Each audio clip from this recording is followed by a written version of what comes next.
teman-teman kelas 10, selamat datang di sesi penjelasan materi kali ini. Oke, sebelum mulai, coba tarik napas dalam-dalam dulu. Aku tahu banget nih, dengar kata statistika pasti bawaannya udah pusing duluan, ngebayangin deretan rumus panjang yang ribet. Tapi tenang aja, kalian ada di tempat yang pas. Aku di sini bakal bantu kalian dan bareng-bareng kita bakal bongkar semua ketakutan itu. Kita bakal nyulap angka-angka yang kelihatannya horor itu jadi sebuah cerita yang nyambung dan masuk akal. Yuk, langsung aja kita selami materinya dan kita buktiin kalau statistika itu sebenarnya sangat logis dan percaya deh, lumayan seru kok.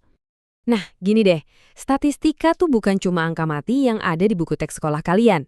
Coba lihat data jajak pendapat dari tahun 2016 ini soal rencana pembangunan PLTN di Indonesia. Kenapa angka-angka ini penting banget? Karena keputusan besar suatu negara tuh bergantung sama data ini loh. Statistika itu alat utama buat nerjemahin opini dari ribuan orang yang di sini 77,53%-nya setuju dan 22,47%-nya nggak setuju, jadi sebuah visual jelas yang gampang kita pahami cuma dalam hitungan detik. Tanpa statistika, kita cuma bakal ngeliat tumpukan ribuan kertas kuesioner yang berantakan di atas meja. Intinya, statistika itu kunci buat ngebaca dunia nyata dan pastinya kunci utama biar kalian lulus ujian nanti. Biar otak kalian nggak kelebihan beban, hari ini kita punya peta jalan yang simple banget. Pertama, menyajikan data secara visual. Kedua, rahasia ukuran pemusatan data. Dan yang ketiga, mengukur sebaran data atau dispersi. Bagian pertama, menyajikan data secara visual. Yuk kita mulai rapikan kekacauan datanya.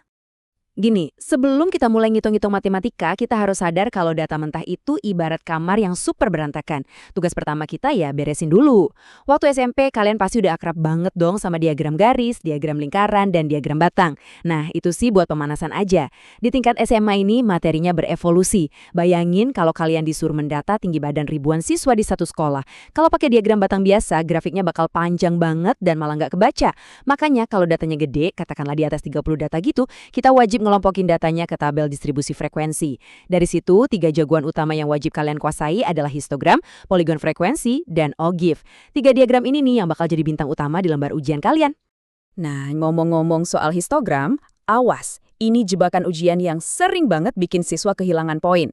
Sepintas, bentuknya emang mirip sama diagram batang biasa. Tapi perhatiin deh kata kuncinya. Sama sekali tidak ada celah atau jarak antar batangnya. Kenapa harus nempel semua? Soalnya sumbu horizontal di histogram itu mewakili rentang nilai yang nyambung terus.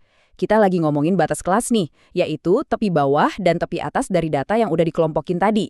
Jadi, rentang satu kelas tuh langsung nyambung sama kelas berikutnya tanpa putus. Poin krusialnya, kalau kalian gambar batang yang misah-misah buat data berkelompok pas ujian nanti, nilainya pasti dipotong. Ingat baik-baik jebakan ini ya, histogram itu batangnya harus dempet. Masuk ke bagian 2, rahasia ukuran pemusatan data. Kita bakal cari tahu di mana titik pusatnya. Setelah data mentahnya berhasil kita rapihin jadi visual yang enak dilihat, sekarang mari kita geser fokus kita. Dari yang tadinya ngebahas bentuk datanya gimana, jadi di mana sih jantung atau pusat dari data itu kumpul? Tapi sebelum kita ngebedah rumus, coba deh pikirin pertanyaan ini.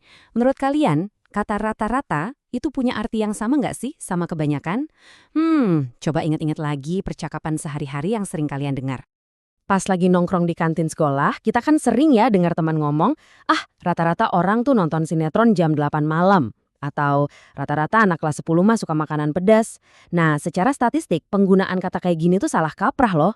Yang mereka maksud dengan kata rata-rata di obrolan itu sebenarnya adalah kebanyakan atau sesuatu yang paling sering kejadian. Dalam statistika, kita nggak boleh nyampur adukin bahasa tongkrongan sama jargon akademis.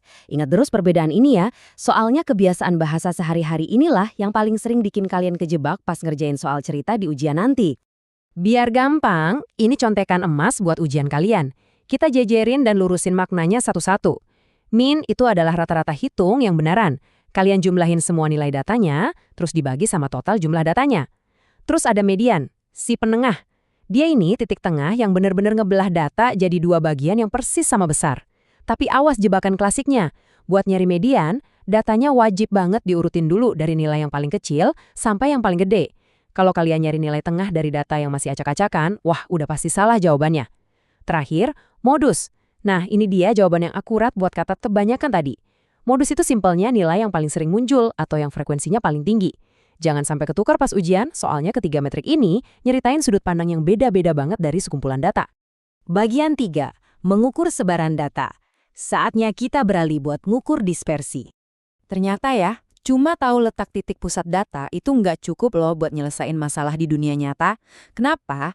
Gini, bayangin kalian itu pemilik toko sepatu olahraga.